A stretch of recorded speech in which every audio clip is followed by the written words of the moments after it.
1 2 1 2. Yeah. Special dedication to my brothers and sisters on the great continent of Africa. The saints in Malawi, Ghana, Nigeria, Kenya, Zimbabwe.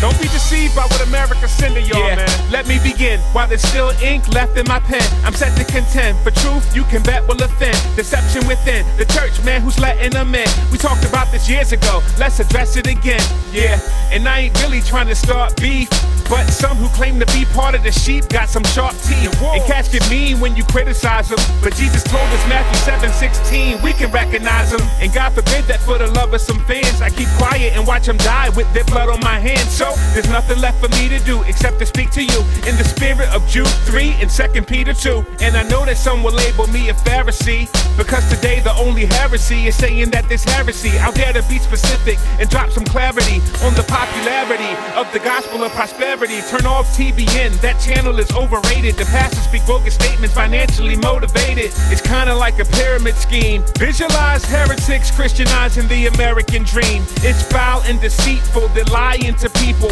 teaching that camels squeeze through the eye of a needle. Ungodly and wicked, ask yourself, how can they not be convicted? Treating Jesus like a lottery ticket. And you're thinking they're not the dangerous type, cause some of the statements are right. That only proves that Satan comes as an angel of light. This teaching can't be believed without a cost. The lie is you can achieve a crown without a cross. And I hear it all the time when they speak on the block. Even unbelievers are shocked how they're feasting the flock. It should be obvious then, yeah, I'll explain why it's sin. Peep the Bible, it's in 1 Timothy 6, 9 and 10. It talks about how the desire for riches has left many souls on fire in stitches, mired in ditches. Tell me, who would teach you to pursue as a goal the very thing that the Bible says will ruin your soul, huh? Yet they're encouraging the love of money. To make it worse, they've exported this garbage into other countries. My heart breaks even now as I'm rhyming. You wanna know what all false teachers have in common? What? It's called selfism, the fastest growing religion. They just dress it up and call it Christian.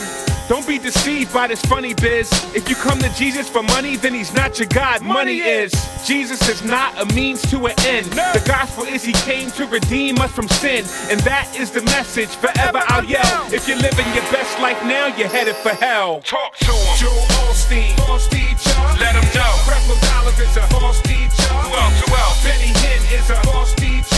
I know they're popular, but don't let them deceive ya. Talk to him. T.D. Jakes is a false teacher. Tell the truth. Joyce Meyer is a false teacher. Let them know. Paula White is a false teacher. Use your discernment, let the Bible lead ya. Keep going. Fred Price is a false teacher. Tell the truth. Kenneth Copeland is a false teacher. Who else? Robert Tilton is a false teacher. I know they're popular, but don't let them deceive ya. Talk to them. Eddie Long is a false teacher. Let them know. Juanita Bynum is a false teacher. Who else? Paul Crouch is a false teacher. Use your discernment, let the Bible lead ya. But false prophets also arose among the people, just as there will be false teachers among you, who will secretly bring in destructive heresies, even denying the master who bought them, bringing upon themselves swift destruction. And many will follow their sensuality, and because of them, the way of truth will be blasphemed. And in their greed, they will exploit you with false words. Their condemnation from long ago is not idle, and their destruction is not asleep. 2 Peter 2, 1 through 3.